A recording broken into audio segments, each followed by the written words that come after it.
All right, so good afternoon, and thank you for joining me once again on this session of live broadcast. This is Shedrack Bako, and the CEO of Born to Lead. Born to Lead is a leadership organization that focuses on enabling everyone discover the leadership qualities that are embedded in the inside of them. Also, Born to Lead does not only help you develop the leadership or understand the leadership qualities, but helps you to develop these qualities so you can live them on a day to day basis. So that's what Born to Lead organization is all about.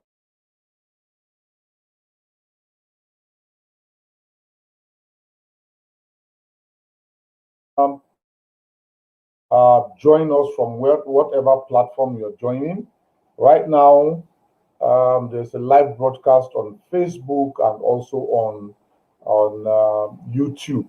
So depending on what platform you're joining from, please feel free to make comments, to speak as you would want to speak, and then to give me a clear understanding or indication as to how well I'm doing on this platform. Once again, thank you so much for being here with me. I will begin with a piece of announcement, but well, just to state that today we will be looking at principles for personal leadership. All right, principles for personal leadership. What we are attempting to do is to get everyone on board to understand what it means um, to be a leader even from the onset. Okay, I do realize that a number of us have constantly, whether neglected or refused to understand and to accept or acknowledge that we have been, we've all been created to lead. So somehow this has constituted some form of a problem, and many a times we just throw blames on others rather than looking at ourselves. Okay, let me just share a story. A few days, just 2 or 3 days back, okay, I was in a cab and someone drove recklessly, and the driver was really pissed off by that method of driving. I was also angry, but I told him, I said, well, you see, this is the reason why we have the situation that we have in our own climb as a people. And he tended to want to know why. And I said, you see, this man now does not occupy any leadership position, does not, well, does not hold any political office. So he just basically thinks that he can blame others, he can throw blame on others rather than looking at himself and critically assessing himself and um, make a consideration of the fact that his driving was wrong. Now, the driver just simply smiled and said that, okay, he's getting an understanding of what I was talking about. And we exchanged stories as to how people, who didn't expect to be appointed into offices suddenly got into offices, and how they had lived before they got into offices was exactly what they were exhibiting when they were in these positions of leadership. So uh, I do understand that a number of us struggle with this concept of leadership, and I also do understand that a number of us require help because even though we do recognize our shortcomings and recognize our areas of failing, we seriously and sincerely need help to be able to make progress, as it were, in terms of how we see and view leadership. So, this is why today I'm going to make an effort. I know I've spoken about some of these principles shortly, but today I'm going to make an effort to try to collate and to um, harmonize all the principles in one place, so that as you watch these clips, as you watch these videos, you would make an effort to make adjustments in your life where necessary. And by the way, let me say this. We will not be able to finish the principles today because there are 12 principles I've written down. We will not be able to finish the principles today because I don't want to just rush into talking and failing to give you an opportunity to understand or comprehend the things that are being said. So once again, thank you for joining. And I'm going to say this again. Please, regardless of your platform, feel free to make comments, to ask questions, to interact. Okay, feel free to interact with us on this platform, because that way I can be sure that you are following, and that way I would know where I need to make adjustments if there's a need for me to make adjustment. Thank you so much. Let me take a bit of an announcement to say that Born to Lead will start up an academy in February of 2021. Now, as an aside, this dream, this birth has arisen because, again,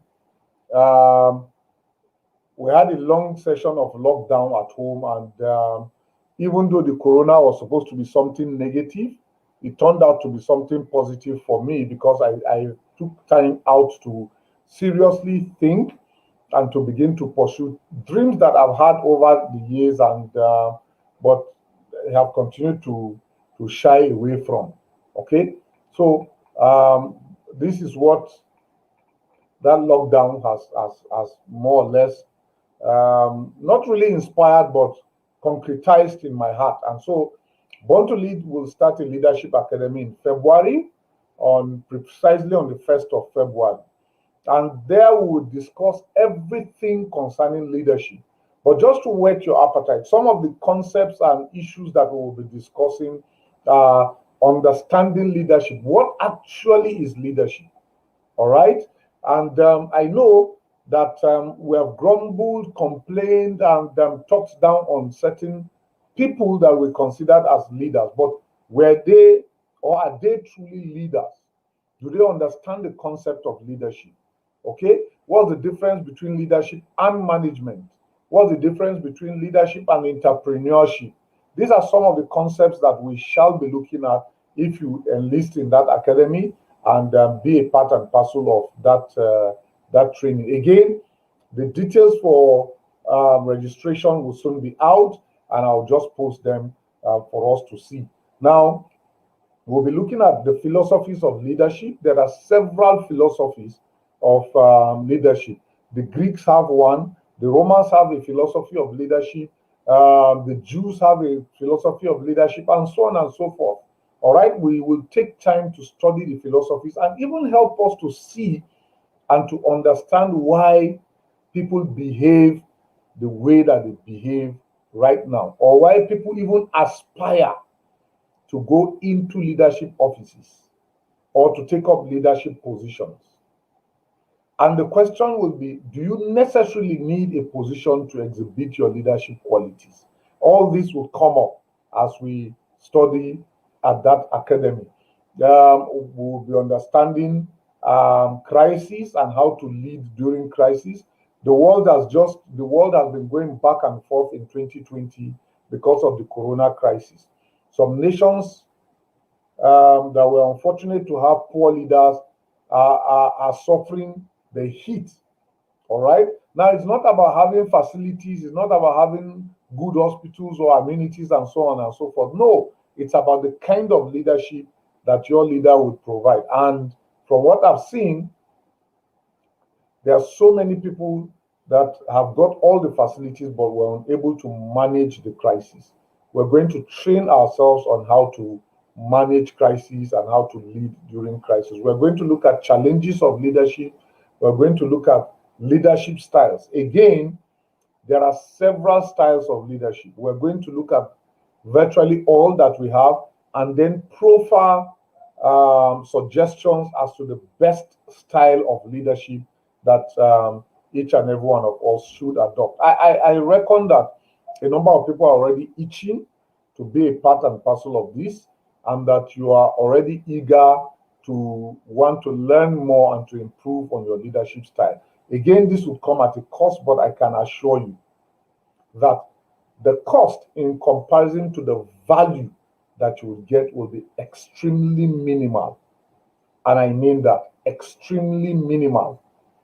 I do understand the situation with Nigeria's economy, but again, this is not just about Nigeria, this is internationally. Okay, because we're going to have online classes, we're also going to have physical classes for those who would be within our environment to operate. All right, so please begin to make savings, begin to whet your heart and mind about the fact that leadership training will take a step further. Okay, I've done this for free several times, but there are several things that I've not been able to put out on the platform because, again, time is always limited. So thank you. Now let's go back to today's topic. Like I said earlier on, we're really going to be looking at principles of leadership.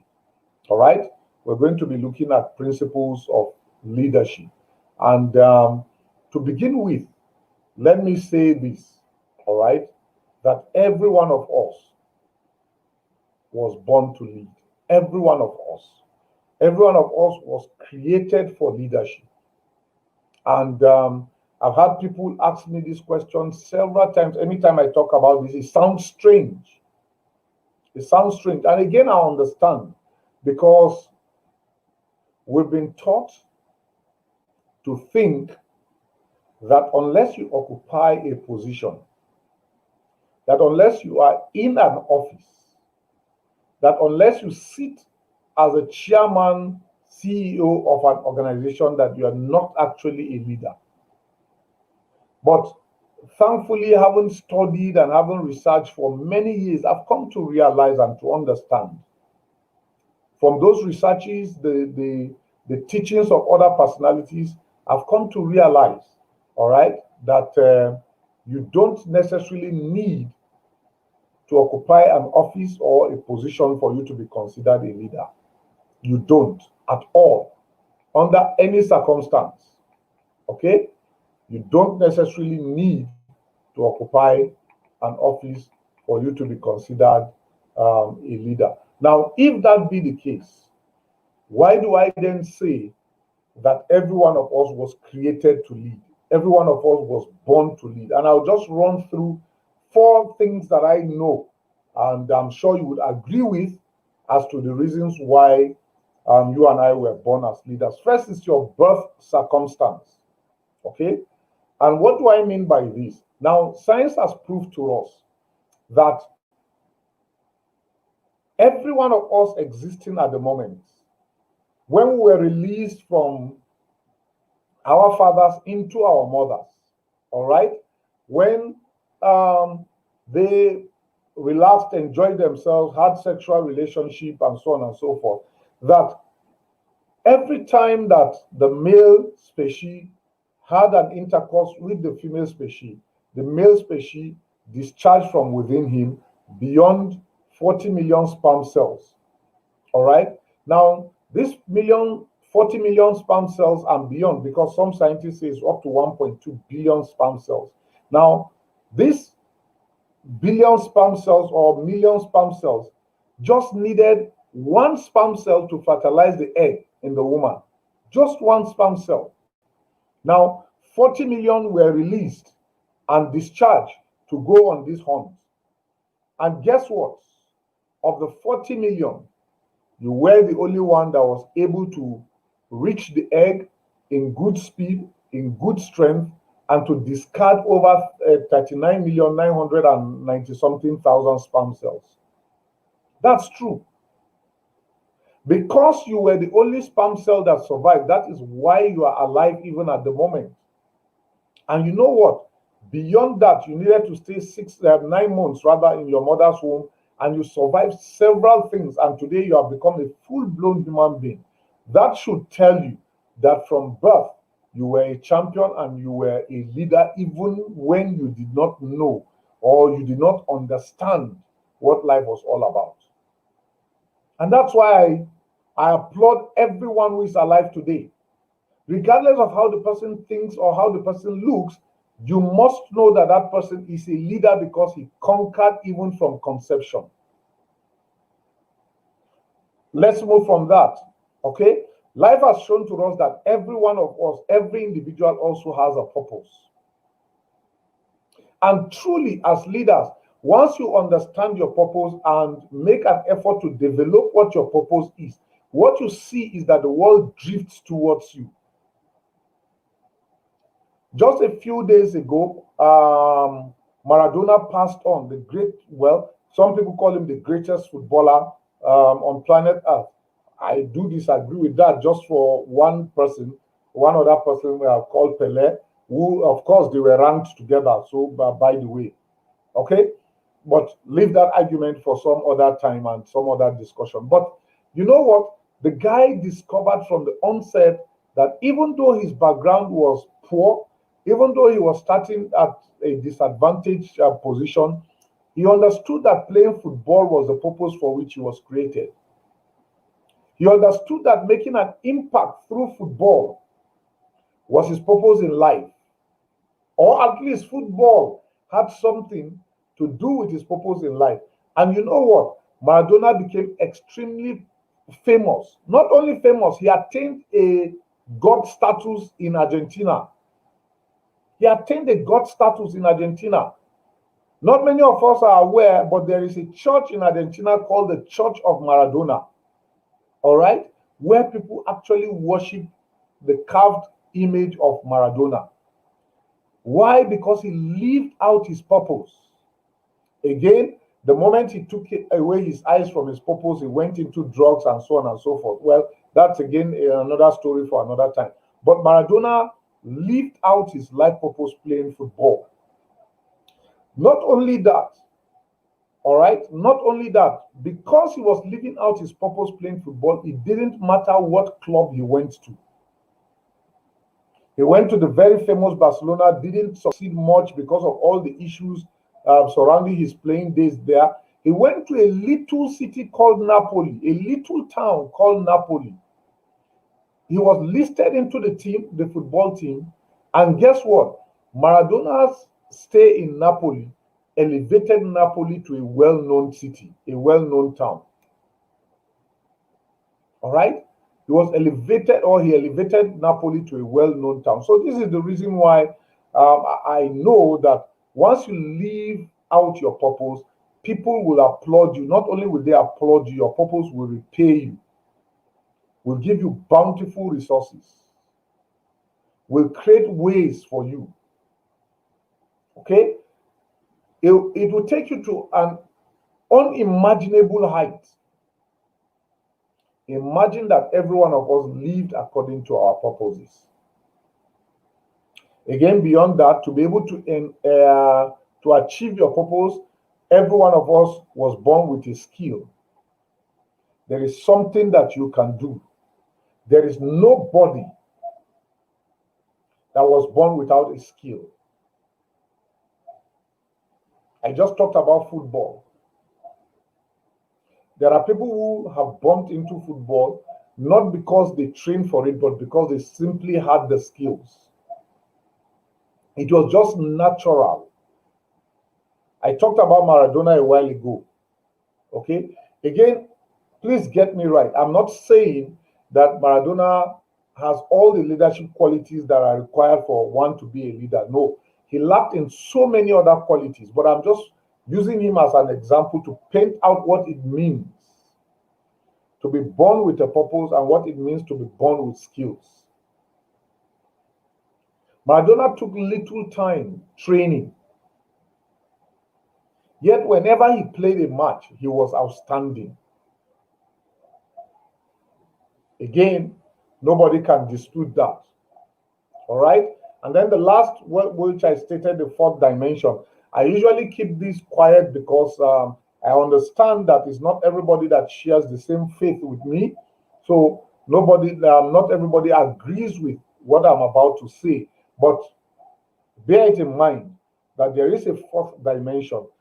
I'm a believer in the Bible and all that the Bible says. I'm also a believer in the creation story.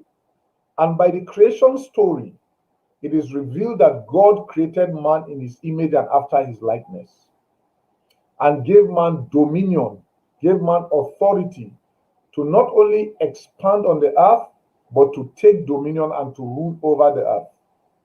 That's a fact. Okay, that's a fact. You may agree, you may disagree, but if that is the truth, all right, what does that say? It simply says that every one of us has been created to lead. Every one of us. And my challenge will be to you this hour to search, all right? Search within, okay?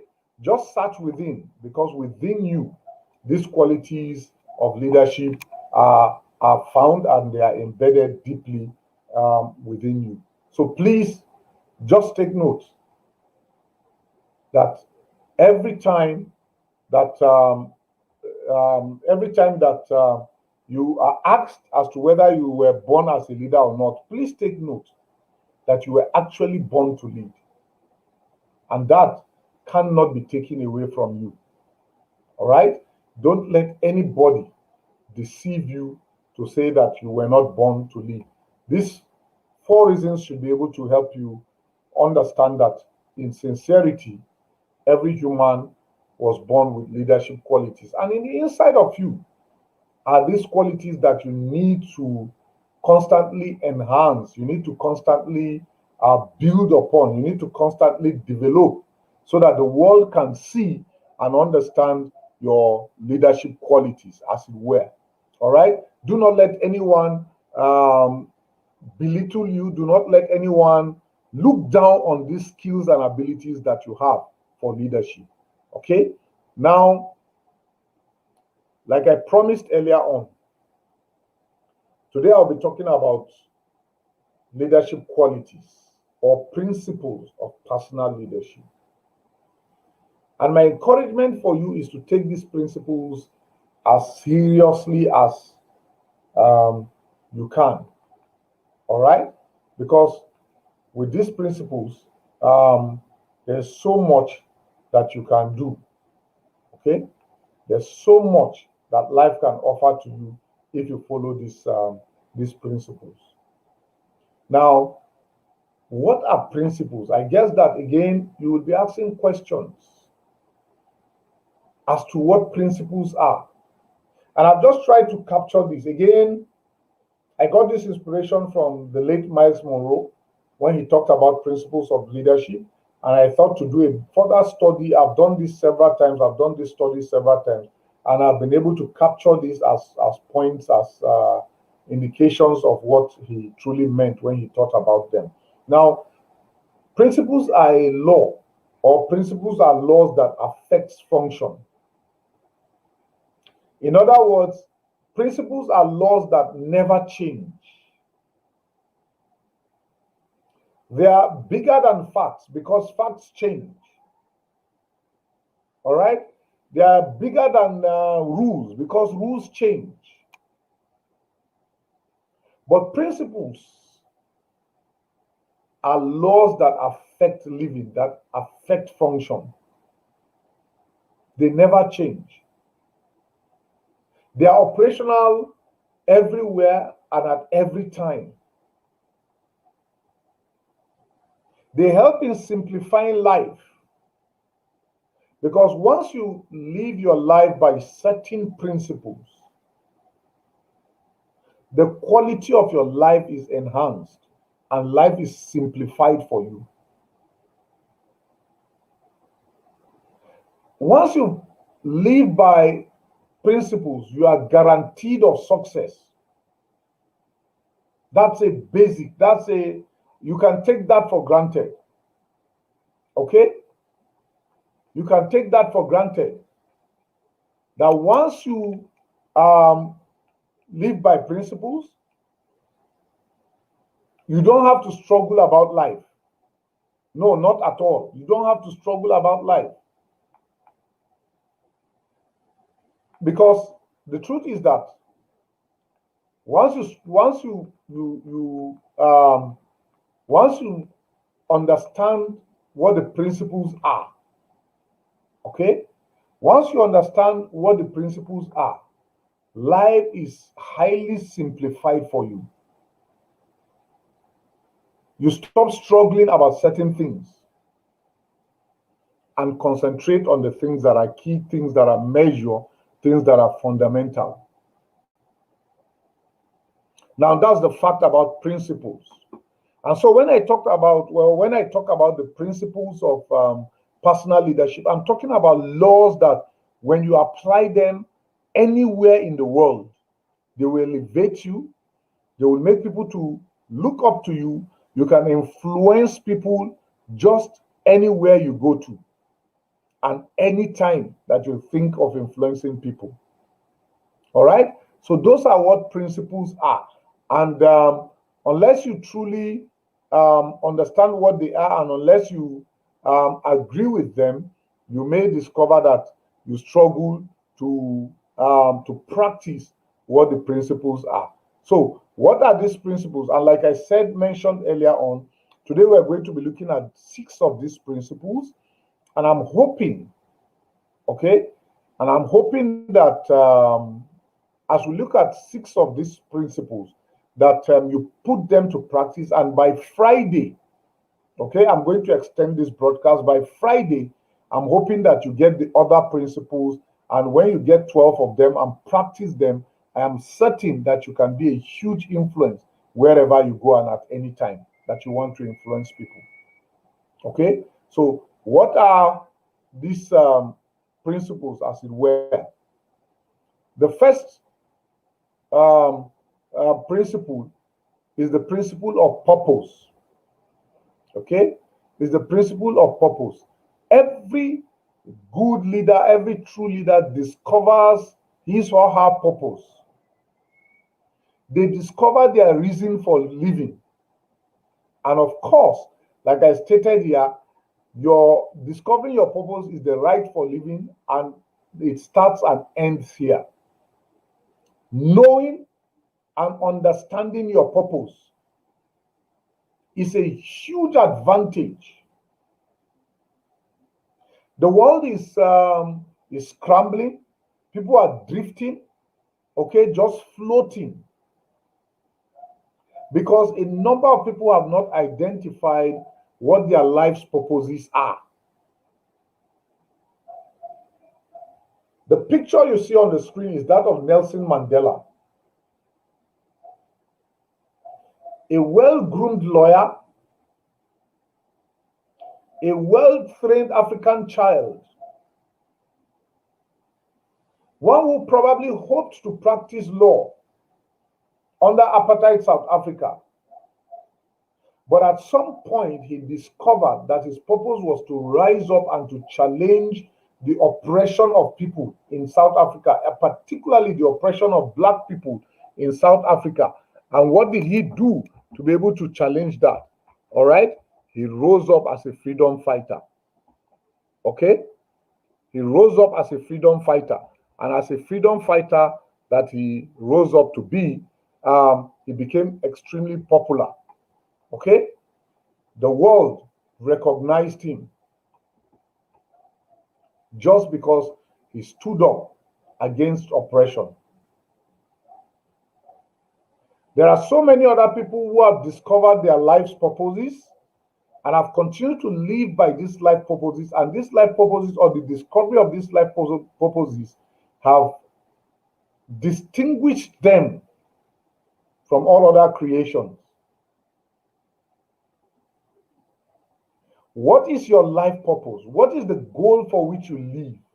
What is the reason for which you were born? And by the way, whether you were born in quote illegitimately, all right, or you were born by legitimate parents, I would like to say to you that your birth was not by accident. It could never have been by accident. The circumstances of your birth may not be pleasant. The country of your birth may not be pleasing. The race in which you were born to may seem obnoxious to you, but I can tell you this, that for sure you were born for a purpose. There was a purpose that was attached to you when you were given birth to. Every item manufactured, I'm using a laptop to do this broadcast, it was manufactured for a purpose. And I'm using it according to the purpose for which it was manufactured. Now, if I dare to use it for purposes that they were not, or it wasn't manufactured for, what I'll get is that it will crash. And of course, it would mean I'll need to buy something new. All right? To be able to get the functions that I'm getting from the laptop. Now, every one of us has been created with a purpose. Every one of us has been born with a purpose. Now, the question will be, do you know your purpose, or are you just living, floating with the wind? No wonder Miles Monroe will say that the richest part of planet Earth is a cemetery. Why? Because in cemeteries, you meet people who came with a purpose, they didn't live for the purpose, and died with a purpose. Honestly, the world would have been a much more better place if every one of us discovers his or her purposes and lives according to that purpose. The world would have been a better place. All right? So this is what we get when we talk about living for our purposes. Now, you may recall, or at least you may have heard of the Nobel Peace, I constantly say Nobel Peace Prize. I mean the Nobel Prize. Okay, it's an international award for achievers in various fields. Now, not many of us know that Alfred Nobel was the scientist who discovered dynamite, or rather invented dynamite. Not many of us know that. But he invented dynamite, and dynamite caused destructions. But when it was reported that a Nobel had died and people mistook his brother's death for his death, the things he read on the newspapers, all right, on the dailies, made him to start up the Nobel Prize award. Because so many things were written, negative things were written about him or concerning him. And in fact, he regretted ever creating the dynamite. And then he started the Nobel Prize. And people who have followed the Nobel Prize and have won that award have been recognized globally as people of excellence. What happened? At one point, he lived out a purpose that wasn't actually his purpose. And at another point, he discovered what his purpose is and lived out the purpose. Right now, he's known for the Nobel Prize award than for the fact that he created a dynamite. So the first principle that every leader must take to heart is the principle of knowing your purpose. The principle of identifying why you were born. The principle of identifying why you were created in the first place. Nelson Mandela discovered his purpose. He's passed on now, but there is hardly a way or hardly a day that you talk about South Africa that you do not talk about this black man who rose up as a lawyer but discovered quickly that his law wasn't meant for him to be in courts but to stand up for the rights of those who were oppressed by white minority rule. Okay? What great work for him, as it were. So we must understand this, okay, and also get to know, to practice these principles so that we do not get into trouble as we live our lives. Okay?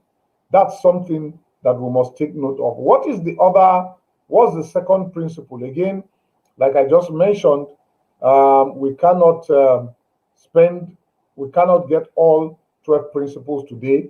We'll get 6 today and then 6 next week. So what's the next principle? And the next principle is about vision. That's what the next principle is all about. The next principle is about vision. The picture you see here is of Helen Keller. She was a scientist, but what is intriguing about her is the fact that she was blind, she was deaf, and nearly completely dumb. Great leaders, true leaders, are people who see and pursue a better and a prosperous future. They are not satisfied with today, they are eager and hungry for tomorrow.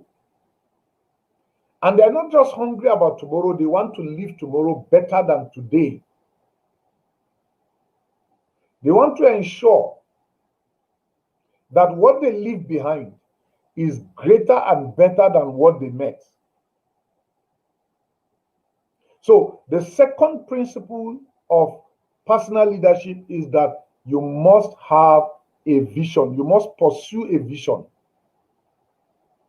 And like I just defined, all right, pursuing a vision indicates or teaches us to see tomorrow as being better than today and to pour our all today so that we can have a better tomorrow.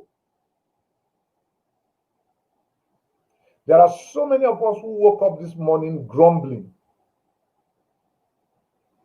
We woke up this morning feeling bitter about our circumstances around us.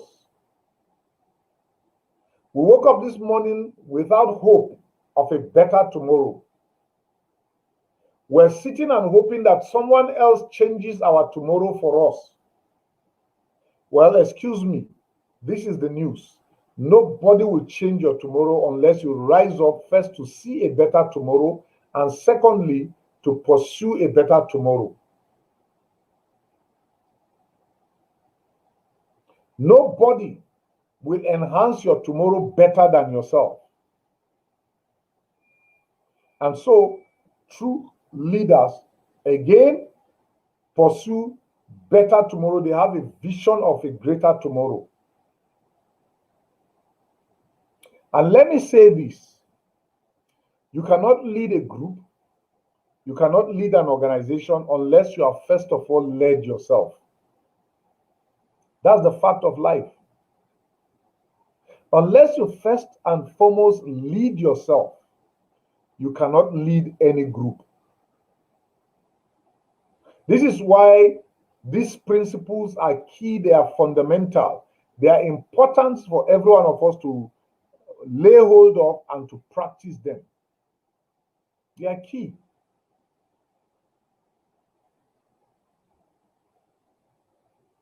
So, make sure that you lay hold of these principles, that you follow them, and you put them to practice. So, true leaders have a have a big picture of what tomorrow holds for them.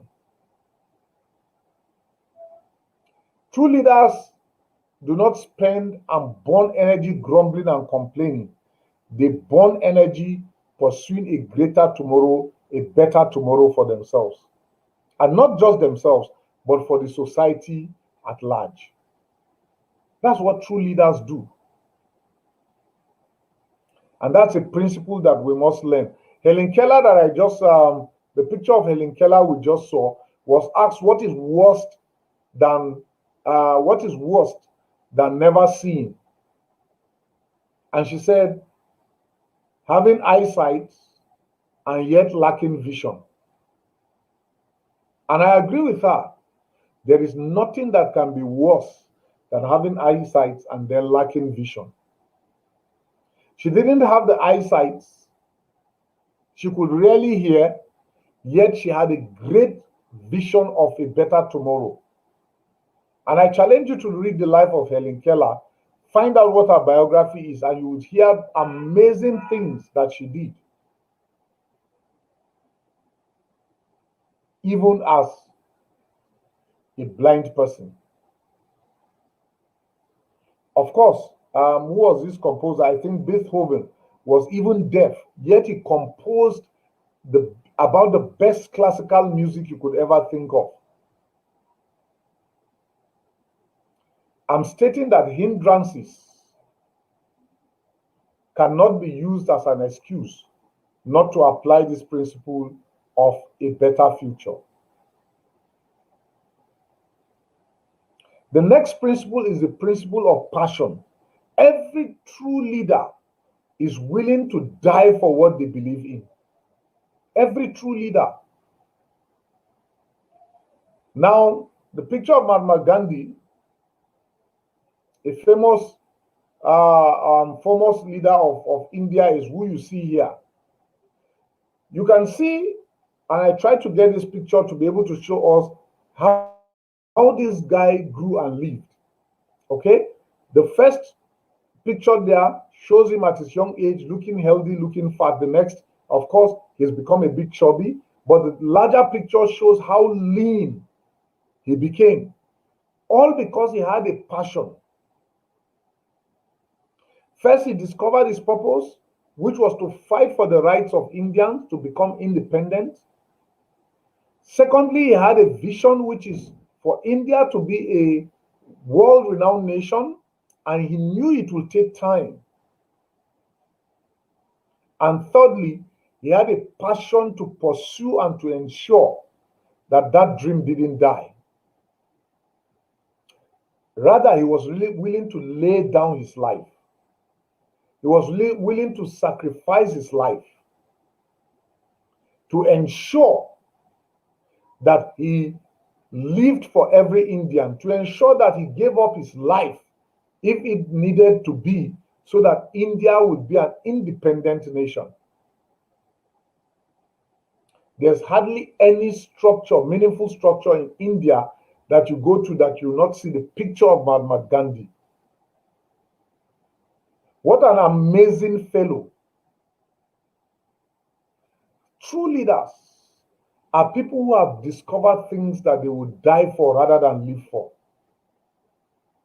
And I just talked about Nelson Mandela, who laid down his life so that the blacks in South Africa will be equated with the whites. Of course, segregation still holds sway in South Africa, but to a large extent, Nelson Mandela had reduced that gap by laying his life down because he had a passion.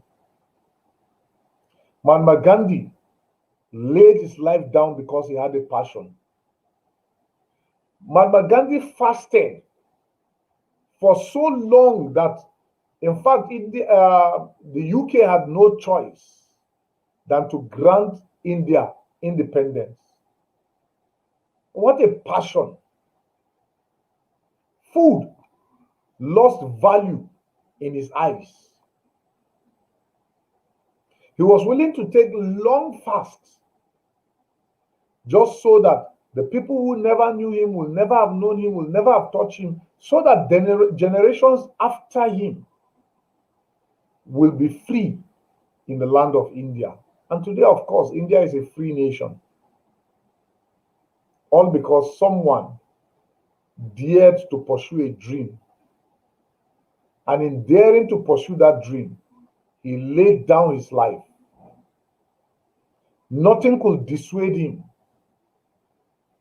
from refusing to pursue that dream.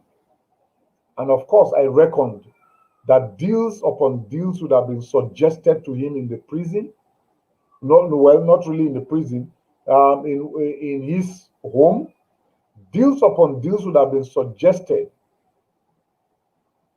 for him to either retrace his steps or recant his fight, so that India would continue to be slaves or a colony under the United Kingdom.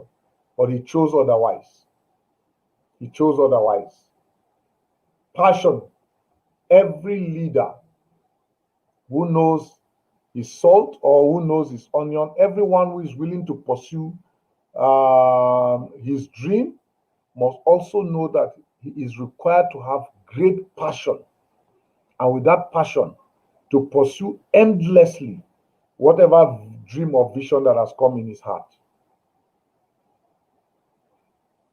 What is the next principle? The next principle is that every true leader has a conviction.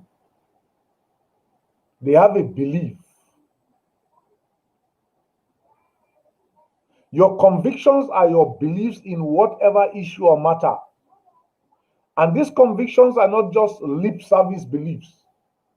They are beliefs within the innermost part of your heart, such that no one is able to convince you to think otherwise. Mother Teresa, a nun and a school teacher, who had given her life and had poured her all in trying to help the poor in India. There was no sort of things that were not said against her.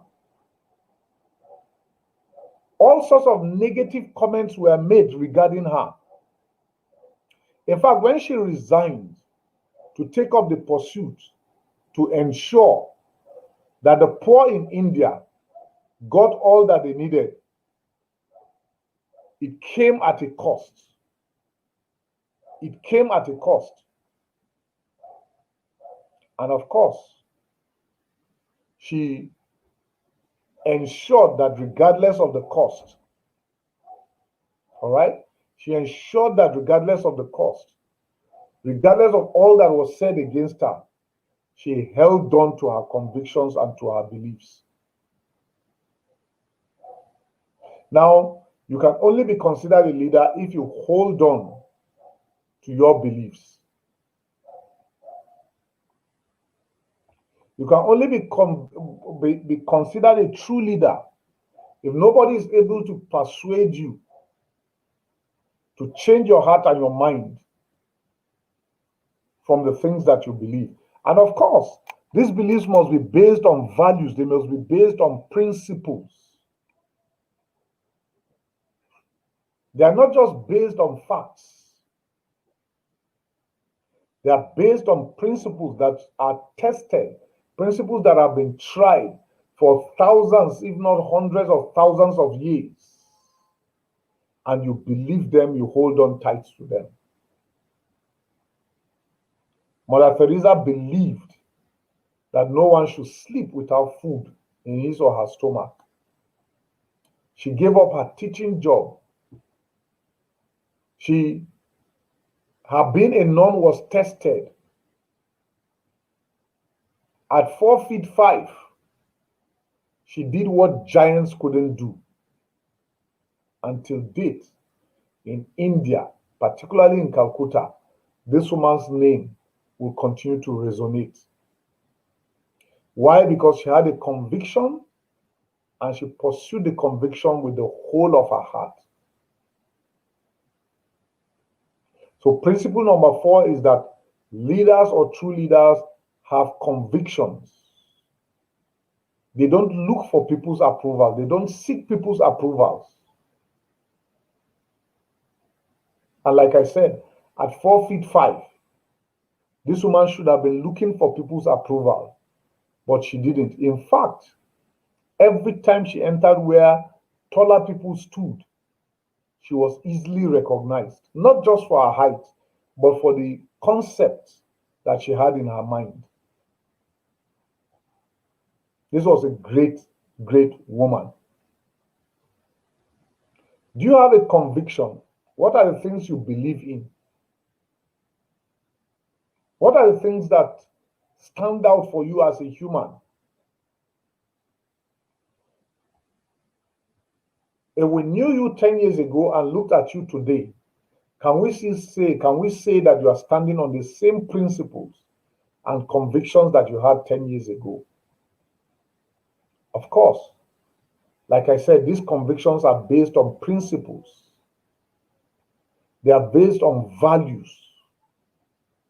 They are based on human. When I say human laws, I'm not talking. I'm talking about laws regarding humanity, and that's what Mother Teresa poured out her heart for. And every one of us ought to pour out our hearts as leaders if you want to be recognized as a leader. The next principle we can glean from is that true leaders have compassion. They have love for the dignity of humans. They see every human as being equal first and foremost. They see every human as being equal, and they hold on to that fact, and nothing you say will change their minds.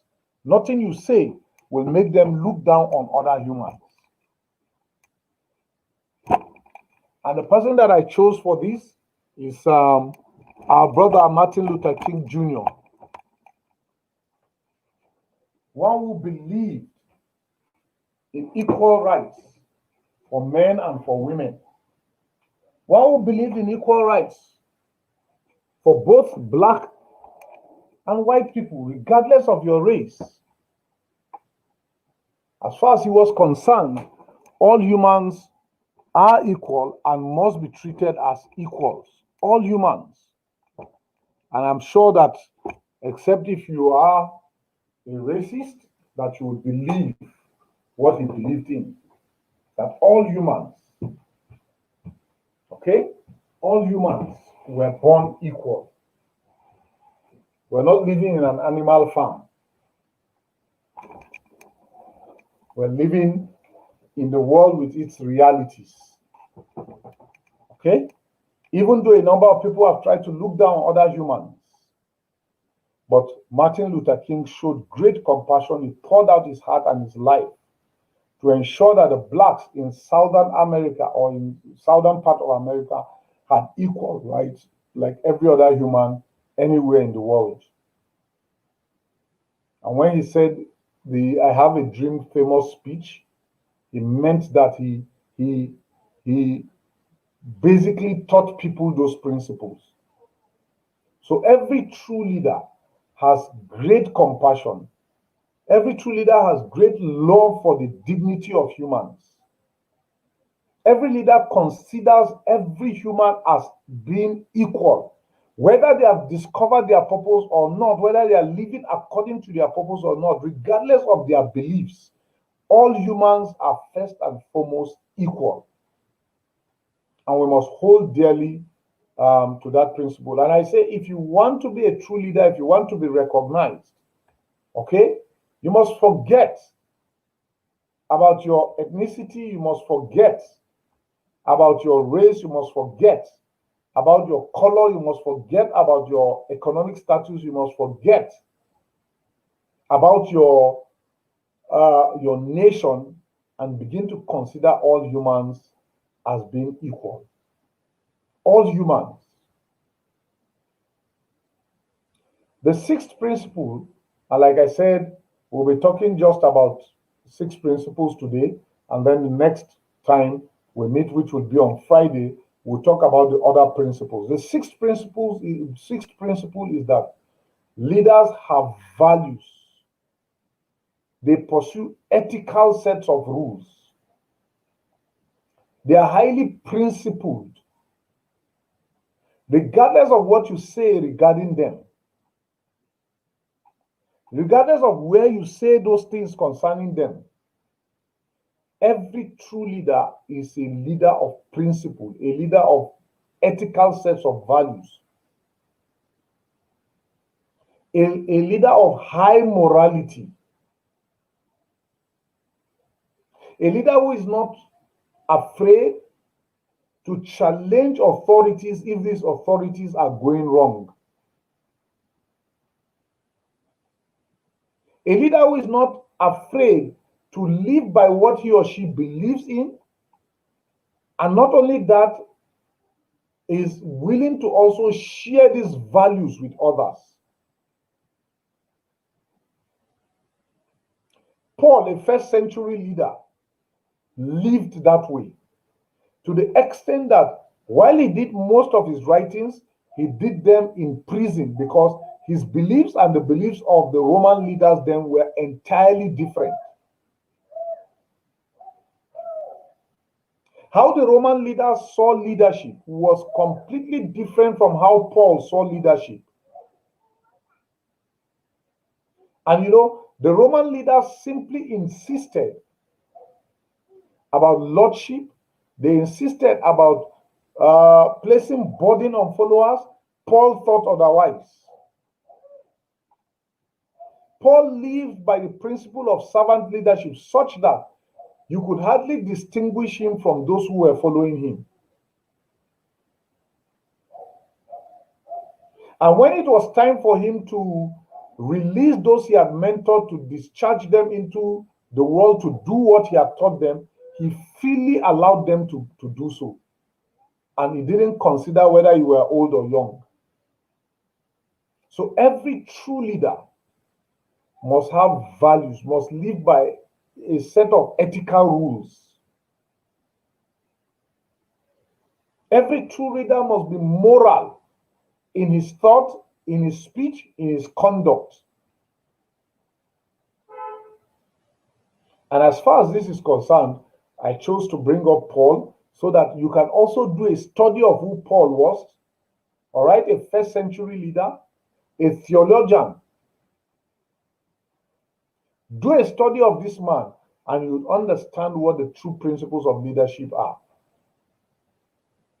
I'm hoping that someday I'll do a session about Paul, the first century leader, so that we can truly understand who this man is. But I challenge you to do your reading before time.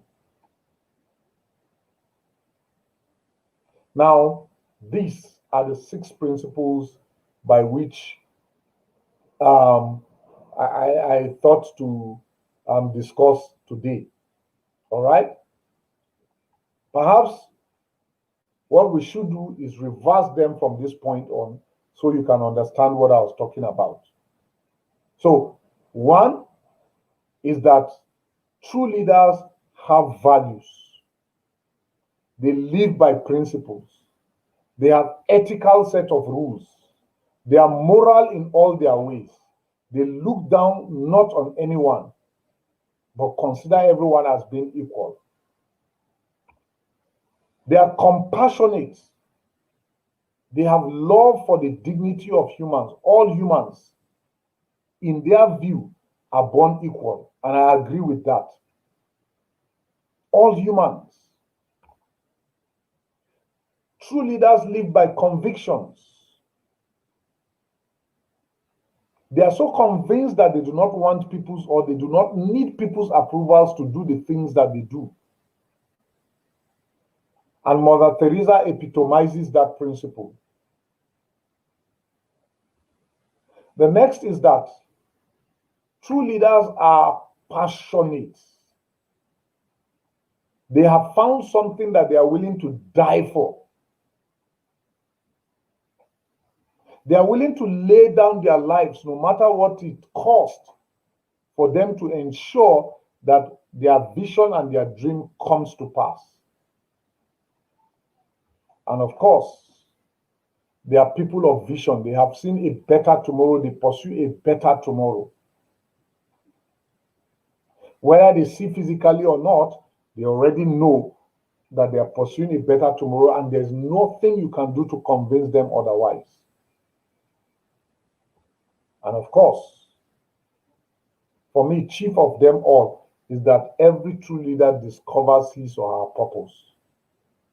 Once you know what your purpose is, everything falls in line. Similarly so, everything falls in line. Once you are able to identify the reason for which you were created, it will just seem that everything falls in line. And once everything falls in line, of course, you and I know that all things go well for you. All things. Now, these are the principles of leadership, the first 6 principles. The next 6 principles I will talk about on Friday, and I do invite you to join me at 1 p.m. on Friday, 1 p.m. West African time on Friday, so we can do this together. Now, I apologize because halfway, no, well, towards the tail end of this broadcast, I encountered electricity failure. I'm trying to set that up so that it would have been brighter. But of course, we've come to the end of this. So if you see at the tail end this shadowy picture, please do bear with me. But once again, let me appreciate you and thank you for spending your 1 hour with me on this platform. You are my encouragement. You are the reason why I continue to do this. And I would continue to also try to expand this so that you and I can learn from each other on a daily basis. Now, you may have noticed, all right, you may have noticed this announcement about Born to Lead or BTL Leadership Academy. This will start in February 2021, precisely on the 1st of February. I'm going to roll out by next week the method for registration. And I'm just hoping that you would register wherever you are in the world. We'll do online trainings, and I'm sure that you will gain a lot. I am so convinced that you gain a lot from this training.